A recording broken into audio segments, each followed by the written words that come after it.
penjemuran burung-burung di area kandang kelinci ini.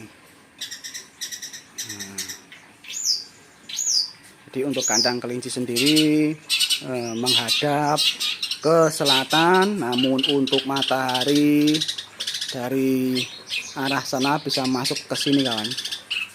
Di sini juga ini. Nah di sini bisa untuk menjemur burung-burung peliharaan.